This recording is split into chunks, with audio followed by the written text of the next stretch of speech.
नमस्कार, मैं हूं रत्ना और आप देख रहे हैं सी न्यूज़ भारत। वक्त हो चुका है मध्य प्रदेश बुलेटिन का। इस बुलेटिन में हम बात करेंगे रतलाम की, जहां रतलाम मेडिकल कॉलेज में हंगामा हुआ। परिजनों ने डॉक्टरों से की अभद्रता। साथ ही बात होगी टीकमगढ़ की, जहां वार्ड नंबर 27 में अवैध निर्माण पर पार्षद की शिकायत पर सीएमओ ने लिया संज्ञान। और बताएंगे कैसे विदिशा में एसपी रोहित कसबानी द्वारा कोतवाली और सिविल लाइन थाना क्षेत्र के सीएम हेल्पलाइन आवेदकों की हुई सुनवाई। ऐसी तमाम खबरों पर विस्तार से चर्चा करेंगे इस बुलेटिन में। रतलाम मेडिकल कॉलेज में बीती रात हंगामे की स्थिति बन गई, जब एक मरीज के परिजनों ने ड्यूटी डॉक्टर के साथ अभद्रता की, वहीं गाली गलौज और धमकी देने का भी आरोप लगाया। दरअसल एक सड़क दुर्घटना में घायल मरीज को लेकर परिजन मेडिकल कॉलेज पहुंचे हुए थे, जहां एक्सरे मांगने को लेकर डॉक्टर और परिजनों के बीच कहासुनी हुई, जो बाद में हंगामे में तब्दील हो गई। मेडिकल कॉलेज अधीक्षक की शिकायत पर औद्योगिक थाना पुलिस ने मामला दर्ज कर जांच शुरू कर दी है। पुलिस का कहना है कि घटना से जुड़े सभी तथ्यों की पड़ताल की जा रही है। जानते हैं अधीक्षक medical college Ratlam doctor Pradeep Mishra ने क्या कुछ कहा। सर, आप लोग देर रात इस वक्त थाने पर आए हैं, क्या मामला हुआ है, क्या शिकायत दर्ज कराई गई? मेडिकल कॉलेज में बीती शाम को 7:30 बजे दो मरीज आरटीए के आए थे और दो बाइक की आपस में आमने सामने भिड़ंत हो गई थी। कुछ चोट लगी थी उनको। उस समय जो कैजुअल्टी मेडिकल ऑफिसर ड्यूटी पे थे, उन्होंने प्राइमरी ट्रीटमेंट करके एक्सरे के लिए भेजा और एक्सरे करने के बाद उनकी 8 बजे ड्यूटी ख़त्म हुई तो दूसरे सीएमओ आ गए थे। तो लगभग 8:10 की बात है। एक्सरे वगैरह करने के बाद सीएमओ हमारे डॉक्टर सौरभ पटेल थे और एक हमारे जेआर डॉक्टर उत्कर्ष साहू थे। इन दोनों के साथ में दोनों मरीज के परिजन, एक जिनके द्वारा बदतमीजी की गई एक्सरे लाने की बात पर, वो पुलिस से एफआईआर नहीं, पुलिस कंप्लेंट नहीं कराना चाहते थे। इस बात पर उन्होंने एक्सरे के लिए बोला गया कि भाई आप अपना एक्सरे ला दीजिए, और क्योंकि उसमें कैजुअल्टी में और भी सीरियस मरीज़ थे, जेसीबी का एक्सीडेंट था, उसके भी मरीज़ थे जो डॉक्टर ट्रीट कर रहे थे। एक्सरे लाने को बोला गया तो उनके द्वारा बहुत बदतमीजी, गाली गलौज, हाथापाई की गई कि ये तेरी जिम्मेदारी है और हमारी जिम्मेदारी नहीं, मैं एक्सरे क्यों लाऊँ और तू लेके आ। तो उन्होंने काफ़ी हाथापाई किया, अनाधिकृत तरीके से वीडियो बनाना, डॉक्टर्स को गालियां देना, धमकी देना, तेरे को सस्पेंड करा दूंगा और तू बाहर निकल। और वहाँ पर नर्सिंग स्टाफ और लेडीज़ डॉक्टर्स, जूनियर डॉक्टर्स, ये लोग भी थे, लेडीज़ गार्ड वगैरह भी थी, जो काफ़ी डर और सहमे हुए थे।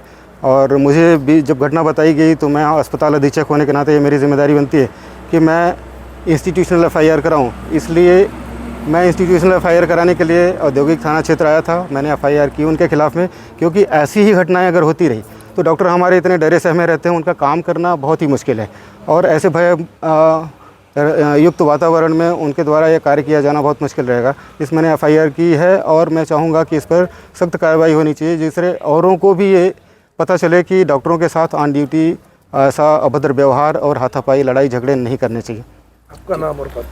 मैं डॉक्टर प्रदीप मिश्रा हूं। मैं हॉस्पिटल सुपरिंटेंडेंट कम जॉइंट डायरेक्टर हूं मेडिकल कॉलेज रतलाम में। रतलाम से सी न्यूज़ संवाददाता हुसैन खान की रिपोर्ट। टीकमगढ़ नगर के वर्मा पेट्रोल पंप के पास वार्ड नंबर 27 में अवैध निर्माण का मामला सामने आया है, जहां पर निर्माण कराने वाले पंचरतन जैन नाम से चर्चित शख्स ने कई बार नपा प्रशासनिक बॉडी को दरकिनार कर अवकाश का विशेष दिन देखकर फुटकर निर्माण शुरू कर दिया। वहीं वार्ड के पार्षद ध्रुव यादव ने इस मामले की शिकायत को एक ग्रुप के माध्यम से फोटोग्राफी के साथ सीएमओ तक पहुंचाया। ध्रुव ने बताया कि उनके वार्ड में एक शासकीय नाला है जो लगभग 7 से 8 फीट का है और वो शासकीय नाला रोड के पास में स्थित है। नाले के ऊपर अवैध तरीके से निर्माण किया जा रहा है।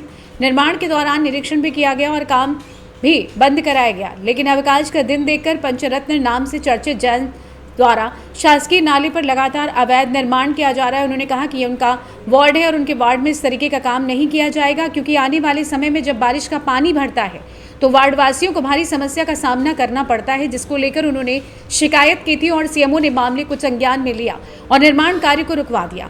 इस पूरे मामले में सीएमओ का कहना है कि अतिक्रमण दस्ते ने निर्माण को रुकवा दिया है, क्योंकि बार बार अवकाश के दिन अतिक्रमण किया जा रहा है और अगर अब निर्माण किया गया तो अतिक्रमण की कार्रवाई कराकर हटवा दिया जाएगा।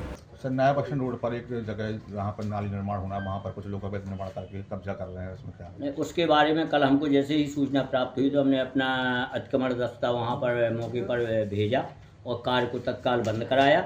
यदि पुनः उन्होंने निर्माण कार्य चालू कर दिया है तो हम अपने अतिक्रमण अमला के द्वारा जाकर के उसको हटा देंगे। टीकमगढ़ से सी न्यूज़ संवाददाता गिरीश कुमार खरे की रिपोर्ट। आज आम आदमी पार्टी के जिलाध्यक्ष प्रमोद शर्मा सहित अन्य पदाधिकारियों ने कलेक्ट्रेट पहुंचकर नारेबाजी करते हुए कलेक्ट्रेट के जरिए सीएम के नाम ज्ञापन सौंपा, जिसमें उन्होंने किसानों की समस्याओं को उठाते हुए हल करने की मांग की है। वहीं गेहूं और धान के सही दाम देने की मांग की है। उन्होंने विधानसभा चुनाव के दौरान भाजपा द्वारा किए वादे के अनुसार दाम दिलाने की मांग न माने जाने पर पूरे जिले और प्रदेश में उग्र आंदोलन की चेतावनी दी है। जानते हैं प्रमोद शर्मा ने और क्या कुछ कहा। मैं प्रमोद शर्मा, आम आदमी पार्टी जिलाध्यक्ष की। आज शर्मा जी किस संबंध में ज्ञापन दे रहे हैं? आज हम किसानों के समर्थन में फिर से आए हैं, क्योंकि 2023 में मोहन सरकार बनी थी। उन्होंने कहा था कि जो गेहूं की जो रेट हैं वो 27 रुपये बिकेंगे और धान के रेट 31 रुपये बिकेंगे, लेकिन उन्होंने ऐसा नहीं किया है।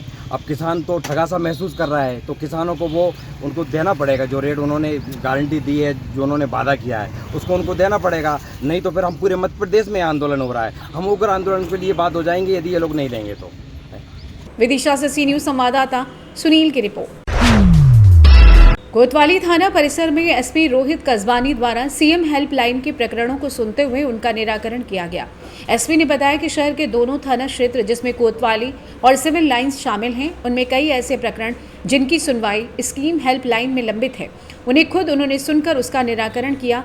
कई ऐसे मामले भी थे जिनमें उन्होंने टीम गठित कर उसे जांच कर जल्द से जल्द निराकरण का आश्वासन भी दिया। इस दौरान नगर पुलिस अधीक्षक अतुल सिंह, कोतवाली थाना TI Manoj Dubey, civil line थाना टीआई शहबाज खान भी मौजूद रहे। जानते हैं एसपी रोहित कस्बानी ने और क्या कुछ कहा। आयोजन क्या है मकसद? ये सीएम हेल्पलाइन के शिविर जो है वो जन समस्या के निराकरण के लिए लगाए जा रहे हैं।